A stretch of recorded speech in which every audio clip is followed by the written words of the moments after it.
3,000 years ago, a letter was found buried under the sands of Egypt.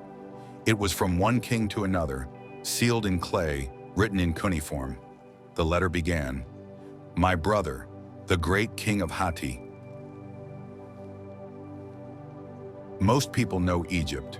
Some might know Babylon, but almost no one remembers Hatti, the empire that rivaled them both. The Hittites ruled from the mountains of Anatolia, modern-day Turkey, and at their height, they commanded one of the most advanced and feared armies of the ancient world. They fought pharaohs, invented treaties, and vanished so completely that for centuries, people thought they were just a myth. This is their story.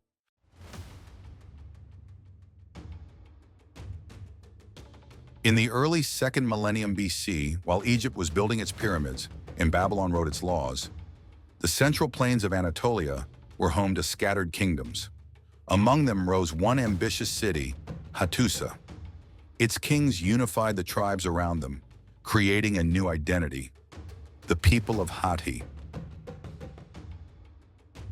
They didn't build in gold or marble. They built in stone and secrecy. Their capital was ringed by walls 6 kilometers long, so vast that even modern archaeologists still can't map them entirely. The Hittites were innovators. They learned from the Mesopotamians, but adapted everything to survive the harsh Anatolian climate. They used iron earlier than almost anyone else.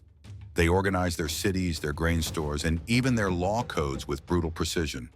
They were, in every sense, a kingdom built for survival. As centuries passed, their power grew. Under King Suppiluliuma I, the Hittites became unstoppable. He expanded into northern Syria, taking cities that had belonged to Egypt and Babylon.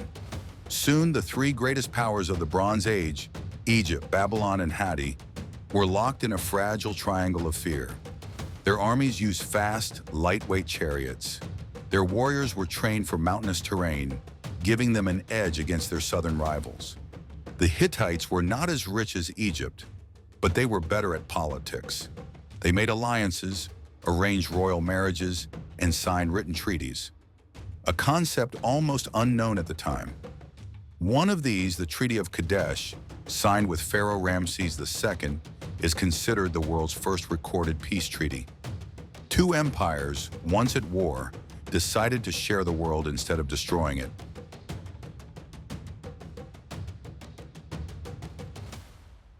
Inside Hattusa, life followed strict order. The king was not just a ruler, he was the high priest of the storm god. The Hittites worshipped hundreds of deities, often borrowing from the lands they conquered. They even described their religion as the 1,000 gods of Hatti.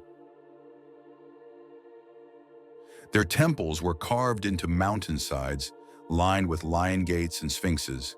And inside those temples, priests performed rituals not for wealth, but for stability. In a land of unpredictable weather, earthquakes, and droughts, every ceremony was a bargain with nature itself. They believed their empire could only stand if the gods were pleased. But power, even divine power, never lasts forever. Around 1200 BC, the world of the Bronze Age collapsed. Trade routes failed, cities burned, and once great empires fell into silence. To this day, historians debate why. Invasion, climate change, rebellion, or all of them at once. The Hittite capital, Hattusa, was abandoned and forgotten. Clay tablets, over 30,000 of them, were left buried beneath the ashes. For nearly 3,000 years, the Hittites were ghosts. When archaeologists rediscovered them in the early 20th century, it rewrote ancient history. An entire civilization, thought to be legend, had actually existed, with kings, treaties, and written laws. Their rediscovery proved something profound, that history isn't always written by the victors. Sometimes it's written by whoever digs deepest. Today, the ruins of Hattusa still stand in central Turkey, quiet, windswept and hauntingly empty. Stone lions guard its gates, looking out over hills that once shook with chariots. The Hittites were scientists, diplomats, warriors, and builders. But they were also human. They feared the same droughts, made the same deals, and dreamed the same dreams as we do now.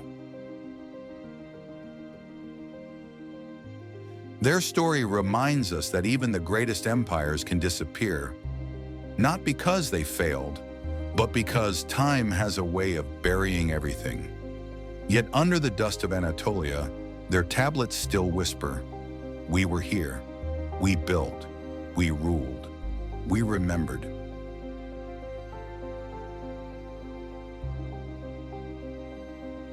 This was the Hittite Empire, the forgotten superpower of the Bronze Age. And this is Atlas of the Unknown. Like and subscribe to turn the next page to the unknown.